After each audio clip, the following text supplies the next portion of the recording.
દીકરીની વિદાય અને સાસરિયાનું મૌન, એક અવિસ્મરણીય અને સમર્પણની વાર્તા.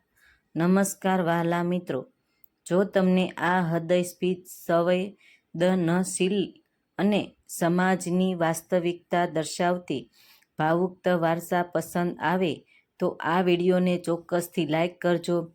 તમારા પરિચયો અને સ્નેહીનો સાથે વધુમાં વધુ શેર કરજો અને આવી જ પ્રેમ, લાગણી અને સંસ્કારોથી સભર વાર્તાઓ માટે અમારી ચેનલને સબસ્ક્રાઈબ કરવાનું ભૂલતા નહીં.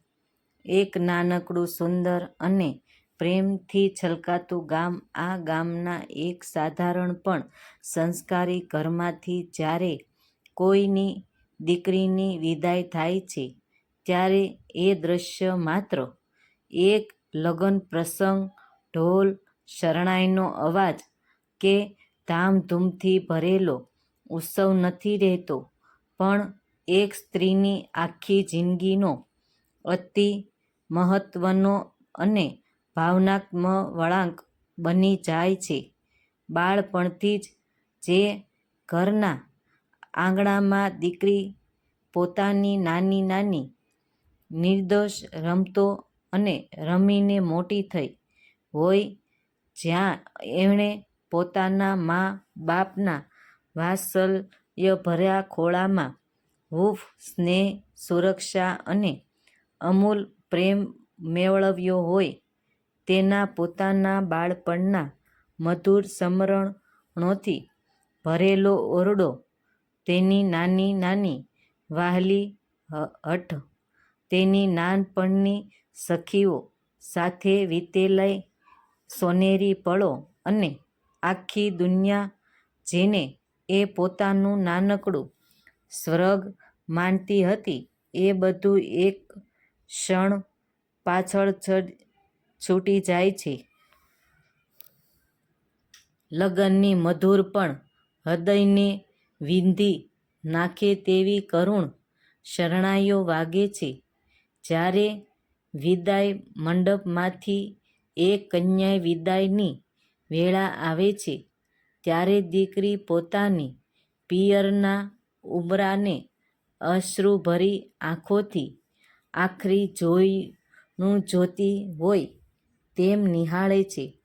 એમ ફક્ત ચાર દિવાલોથી બનેલું ઈંટોનું ઘર નથી છોડતું, પણ પોતાની આખી ઓળખ, પોતાની સ્વતંત્રતા, પોતાનું વહાલું બાળપણ અને પોતાના આત્માનો એક અતિ મૂલ્યવાન ટુકડો પિયરના એ આંગણામાં મૂકીને એક નવી, અજાણી અને અજ્ઞાત દુનિયામાં પોતાનું પહેલું ડગલું માંડે છે. સાસરે આવ્યા પછી એક સ્ત્રી માટે બધું જ નવું, ભિન્ન અને તદ્દન અજાણ્યું હોય છે. અજાણ્યા લોકો, નવા ઘરના વહાલાખ્યા અને નિયમો, અલગ પ્રકારની રહન-સહન, નવી માનસિકતા અને તદ્દન ભિન્ન વાતાવરણમાં પણ એક સંસ્કારી, ગુણિયલ અને સમજદાર દીકરી પોતાના મનની તમામ મૂંઝવણો, ગભરાટ અને ડરને એક બાજુ મૂકીને પોતાની સંઘળી હિંમત ભેગી કરે છે અને એ નવા ઘરને પોતાના સ્નેહ, ત્યાગ અને મમતાની સરવાળેથી સિંચવા લાગે છે.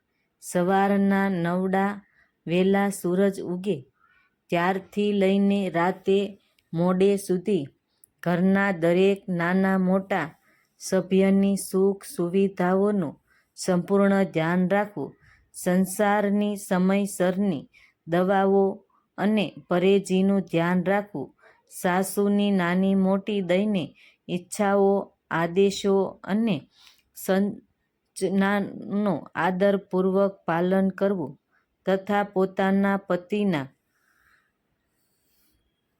જીવનમાં શાંતિ, સુખ અને પ્રસન્નતા લાગવી એ જ એને દિવસભરનો નિત્ય ક્રમ બની જાય છે. બધાની ખુશીમાં જ પોતાનું સાચી ખુશી શોધતી એ સ્ત્રી પોતાના અંગત શોખ, પોતાની ઊભ, પોતાનો આરામ, પોતાની નાની નાની ઈચ્છાઓ અને ક્યારેય તો પોતાના અસ્તિત્વને પણ હસતા મુખે ન્યોછાવર કરી રહે છે. એના મનમાં એક જ નિર્દોષ આશા અને આકાંક્ષા હોય છે કે જો બધા ખુશ રહે તો આ અજાણ્યું સાસરું પણ એક દિવસ તેના પિયર જેવું જ વહાલું, ફૂલફાળ અને પોતાનું બની જશે. એ દિવસ રાત પોતાની જાતને ઘસીને પણ સાસરિયાના દરેક ખૂણાને પોતાના પ્રેમથી રોશન કરવાની નિષ્ઠા અને કોશિશ કરે છે, જેથી એ ઘરના લોકોને એવું ક્યારેય ન લાગે કે આ ઘરમાં કોઈ પારકી કે અજાણી વ્યક્તિ આવી છે. પરંતુ આ જીવન, સંસાર અને માનવ સ્વભાવ હંમેશા આપણે વિચારીએ તેવો સરળ, સુગંધ અને ગુલાબી નથી હોતો. સમય વીતતાં ક્યારેક ઘરમાં એવી અનિશ્ચિત પરિસ્થિતિઓ, ગેરસમજો અને કડવા પ્રસંગો ઊભા થાય છે, જ્યારે નાની નાની બાબતોમાં મતભેદ અને ભનભેદ સર્જાય છે. કોઈ ઘરકામમાં અજાણ્યાતા નાનકડી ભૂલ થઈ જાય, રસોઈમાં મીઠું થોડું ઓછું કે વધારે પડી જાય, ઘરમાં કોઈ વસ્તુ યથાસ્થાને ન મુકાય કે સાસરી પક્ષની કોઈ વાત સમજવામાં નાનકડી ચૂક થાય ત્યારે અચાનક એ ઘરનું વાતાવરણ અત્યંત કઠોર, તંગ અને ગંભીર બની જાય છે. વાત માત્ર એક નાનકડી ભૂલ કે ખામી સુધી સીમિત નથી રહેતી, પણ સાસરિયાના અમુક સભ્યો દ્વારા અત્યંત કડુ વચનો કહેવામાં આવે છે અને સીધો જ એના પિયર યા એના પરિવાર અને એના મા બાપના સંસ્કારો પર આંગળી ચીંધવામાં આવે છે. તારા મા બાપે તને આ જ શીખવ્યું છે, અથવા તારા પિયરમાંથી આવા જ સંસ્કાર લઈને આવી છે કે તારા ઘરમાં કોઈએ બોલવાની તમીજ નથી શીખવી? જેવા તીખા, વિષેલા અને કાળજાને કોરી ખાતા શબ્દો જ્યારે એના કાનમાં પડે છે, ત્યારે એ દીકરીનું હૃદય છિન્ન ભિન્ન થઈ જાય છે. એ પોતે પોતાના માટે ગમે તેટલા મહેણાટોણા, અપમાન કે કડવા બોલે પણ સહન કરવા તૈયાર હોય છે. પરંતુ જે માતા પિતાએ એને પોતાના લોહીની સિંચન કરેલે કાળજાના ટુકડાની જેમ અતિ પ્રેમથી ઉછેરે છે, તે પવિત્ર માતા પિતા અને તેમના આપેલા ઉચ્ચ મૂલ્યો પર કોઈ આંગળી ઉઠાવે કે તેમને દોષિત ઠેરવે એ વાત એના આત્માની જરાય સહન થતી નથી. એ ઘડીએ એના દિલમાં એક આંતરિક વલોપતા, અસહ્યવેદના ચીજ અને આકર્દ ઊભો થાય છે.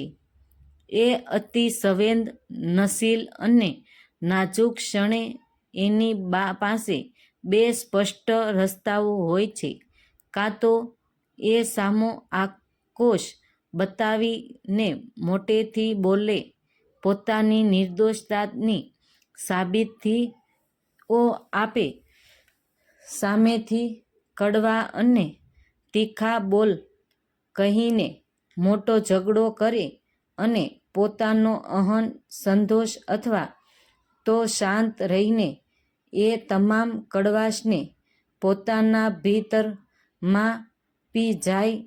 એ જ જાણે કે જો એ પોતાની જીભનો ઉપયોગ કરશે અને સામો તીખો જવાબ આપશે તો ઘડીભર માટે કદાચ એના મનને શાંત મળશે, પણ એનાથી પિયરની લાજ, મા બાપની આબરૂ અને સંસ્કારોની મર્યાદા હણાશે. એ ક્ષણિક ગુસ્સા, આવેગે, અપમાનની લાગણીમાં આવીને પણ પોતાની વિવેક, બુદ્ધિ અને ધૈર્ય ગુમાવતી નથી. એ ખૂબ જ સારી રીતે જાણે છે કે જો એ સામે ઉત્તર આપશે તો વાતનો નિકાલ આવશે ને બદલશે. ઘરનો કલેશ અને અશાંતિથી વધુ મોટું સ્વરૂપ ધારણ કરશે. ઘરની પવિત્ર શાંતિ સંપૂર્ણપણે હણાશે અને આ વિષય સમાજનો તો આખરે એવું જ અપેક્ષ મૂકશે કે આ છોકરીમાં જ વિવેક નથી અને એના મા બાપે એને સામો જવાબ આપતા જ શીખવ્યું છે. પોતાના મા બાપના સંસ્કારોનું અજાણતા પણ અપમાન ન થાય, એમના ઉછેર પણ કોઈ પ્રાયશ્ચિત ન મુકાય અને ભવિષ્યમાં ફરી ક્યારેય કોઈ એમના વાત્સલ્ય અને ત્યાગ પર આંગળી ન ઉઠાવી શકે. એટલા માટે જ એ દીકરી પોતાની આંખોમાં ઉભરાતા વિષાદના અશ્રુઓને અંદર જ દબાવીને પોતાના મોં પર મૌનનું તાણું મારી દે છે. એ તીખા અને ઝેરી શબ્દોનો જવાબ સામા કડવા કે અપમાનજનક વચનો આપવાને બદલે ગંભીર, શાંત અને મૌન ધારણ કરી લેવું જ સૌથી શ્રેષ્ઠ માને છે.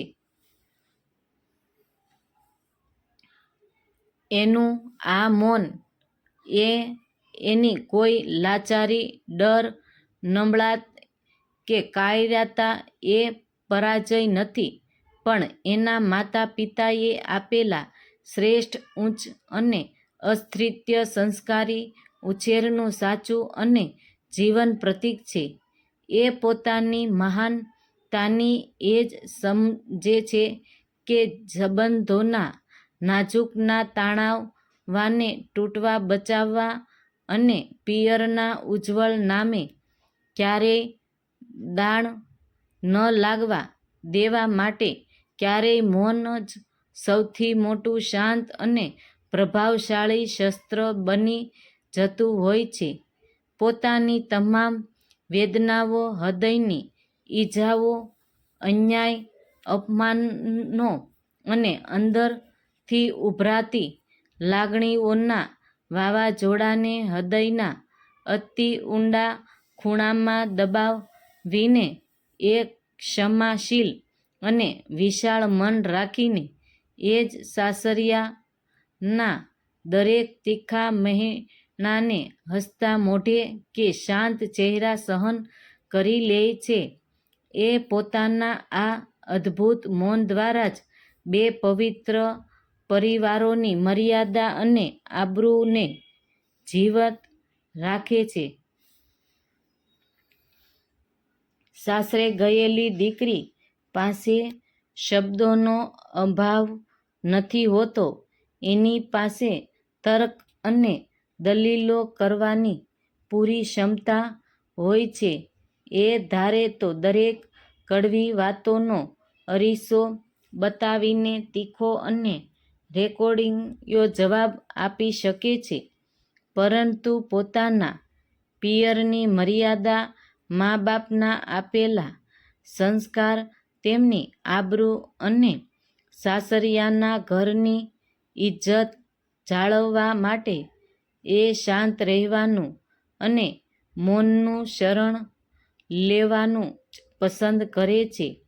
એક દીકરીનું આ અદભુત સમર્પણ, સમીર ત્યાગ, અપરપાર સહનશીલતા અને એનું આ ગંભીર મૌન જ એને આ સંસારમાં એક મહાન, વંદનીય અને અત્યંત આદરણીય સ્થાન અપાવે છે. એના આ મૌનની પાછળ છુપાયેલા સમર્પણ, સહનશીલતા, અગાધ પ્રેમ અને મહાન ત્યાગને જ આ સાચો સમાજ હંમેશા નમસ્તે સલામ કરે છે.